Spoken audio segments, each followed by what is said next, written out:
وَلَقَدْ يَسَّرْنَا الْقُرْآنَ لِلذِّكْرِ فَهَلْ مِن مُّدَّكِرٍ.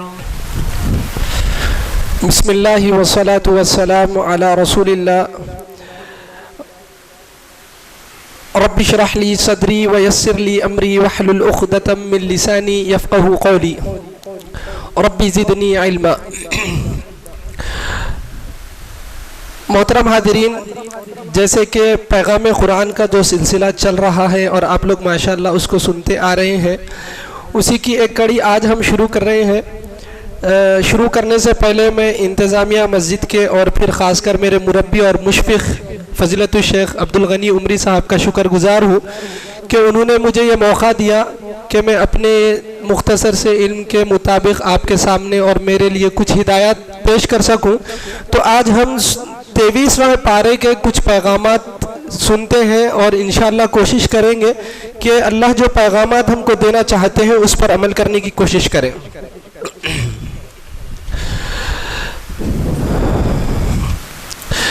محترم حضرات، میں اپنی بات آگے بڑھانے سے پہلے پچھلے تھوڑا سا مختصر اعادہ میں آپ لوگوں کو کروانا چاہتا ہوں. مختصر سی بات ایک ریوائز کے طور پر کروانا چاہتا ہوں. خاص کر میں خواتین سے گزارش کرتا ہوں کہ وہ بات اگر بیٹھ رہی ہیں تو میری بات غور سے سنیں. سورہ احزاب میں شیخ محترم نے چند آیات کے مطابق روشنی میں ہم کو یہ بتایا تھا کہ اللہ رب العالمین نے ہماری خواتین کو کچھ احکامات دیے ہیں. ان احکامات میں سے ایک حکم، پردے کا حکم، اللہ تبارک و تعالیٰ نے سورہ احزاب میں ہم کو دیا. اللہ تبارک و تعالیٰ نے سورہ احزاب میں فرمایا یا ایھا النبی قل لازواجک وبناتک ونساء المؤمنین یدنین علیہن من جلابیبہن. اللہ تبارک و تعالیٰ نے فرمایا کہ اے نبی صلی اللہ علیہ وسلم، آپ اپنی بیویوں کو، بیٹیوں کو اور تمام مسلمان مومن عورتوں کو یہ حکم دے دیں کہ وہ اپنے اوپر پردے کو ڈالے رکھیں. میں آپ لوگوں کو یہ چند باتیں بتانا چاہتا ہوں کہ اللہ تبارک و تعالیٰ نے عورتوں کو صرف پردہ ڈال کر رکھنے کا حکم نہیں دیا. پردہ ڈالنے کے ساتھ ساتھ اللہ تبارک و تعالیٰ نے کچھ اور احکامات بھی دیے جس سے ہم کو یہ پتا چلتا ہے کہ عورت مکمل پردہ ہے، عورت کی آواز پردہ ہے، عورت کا جسم پردہ ہے، عورت کی خوشبو پردہ ہے، اور عورت کا پازیب، کنگن، جو زیورات وہ پہنتی ہے وہ بھی پردہ ہے. اس کے متعلق میں آپ کو بتانا چاہتا ہوں کہ سب سے پہلے تو اللہ تبارک و تعالیٰ نے پردے کا حکم دیا کہ اپنے اوپر پردہ ڈالے رکھے. اس کا فائدہ اللہ تبارک و تعالیٰ نے یہ بتایا ذالک ادنی ان یعرفن فلا یؤذین. برقع پہننے سے، پردہ ڈالنے سے، چادر اپنے اوپر لٹکانے کا ایک فائدہ یہ ہوگا کہ مومن عورت پہچان لی جائے گی کہ یہ عزت دار خاتون ہے، عزت دار گھرانے کی لڑکی ہے، عزت دار گھرانے کی خاتون ہے. فلا یؤذین، پھر وہ تکلیف نہیں دی جائے گی. جو شرپسند اشرار لوگ ہمارے معاشرے میں رہتے ہیں، جن کے دل اور دماغ میں شر ہوتا ہے، وہ ایسی مومن عورتوں کو نہیں ستائے گا. اس کے بعد اللہ تبارک و تعالیٰ نے اسی صورت میں فرمایا کہ عورت کی آواز بھی پردہ ہے. آج ہماری خواتین غیر مردودمیوں سے بات کرنا، غیر بچوں سے بات کرنے کا ایک سماج میں عام سا رواج چل رہا ہے. لیکن میں ان لوگوں کو یہ پیغام دینا چاہتا ہوں کہ بہنوں، تمہاری آواز بھی پردہ ہے. اللہ تبارک و تعالیٰ نے فرمایا یا نساء النبی، اے نبی کی بیویوں، اے نبی کی عورتوں، لستن کاحد من النساء، تم عام عورتوں کی طرح نہیں ہو. اللہ تبارک و تعالیٰ نے آگے کہا ان اتقیتن فلا تخضعن بالقول، اگر تم اپنے آپ میں تقوی رکھتی ہو، فلا تخضعن بالقول، تو اپنی آواز کو پست کر کے بات نہ کرو. مطلب کیا ہے؟ اس کا مطلب یہ ہے کہ پہلے تو عورت کو کسی اجنبی سے بات کرنا نہیں ہے، لیکن اگر کبھی آپ کو یہ موقع آ جائے کہ آپ اجنبی سے بات کریں، اس سے کچھ معاملہ کرنا پڑے، تو اللہ نے یہ حکم دیا کہ آپ اپنی فطری آواز میں، نرم آواز میں بات نہ کریں، بلکہ اللہ نے کہا آپ کی سخت آواز میں بات کریں. کیوں؟ اسی وجہ سے کہ اگر آپ اپنی فطری آواز میں بات کریں گے، نرمی سے بات کریں گے، تو اللہ نے کہا فَيَطْمَعَ الَّذِي فِي قَلْبِهِ مَرَضٌ، جس کے دل میں بیماری ہے، جو شر پسند ہے، جو نفس پرست ہے، اس کے دل و دماغ میں آپ کی آواز گھر کر جائے گی اور فتنے کا سبب بنے گا. اللہ تبارک و تعالیٰ نے آواز کو بھی پردہ بنایا.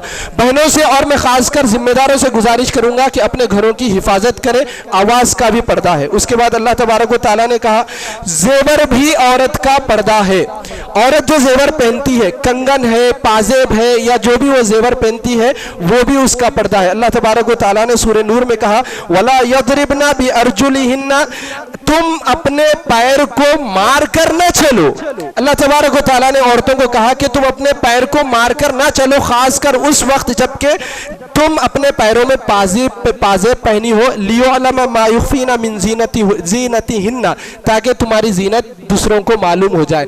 تو عورت کا پازیب بھی پردہ ہے, کنگن بھی پردہ ہے, یہ بھی عورت کو چھپانا چاہیے. اس کے بعد میں آخری چیز حدیث کی روشنی میں آپ کو بتانا چاہتا ہوں. محترم حضرات, عورت کی خوشبو بھی پردہ ہے.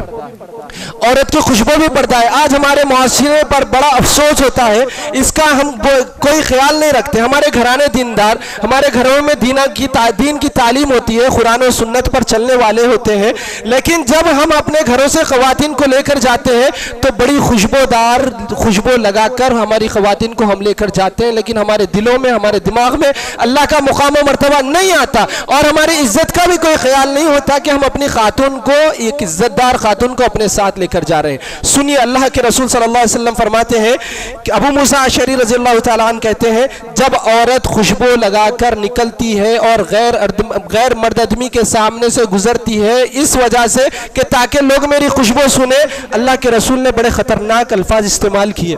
اللہ کے رسول نے کہا وہ عورت زانیہ ہے, وہ عورت بدکار ہے. لیکن ہمارا معاشرہ کدھر جا رہا ہے؟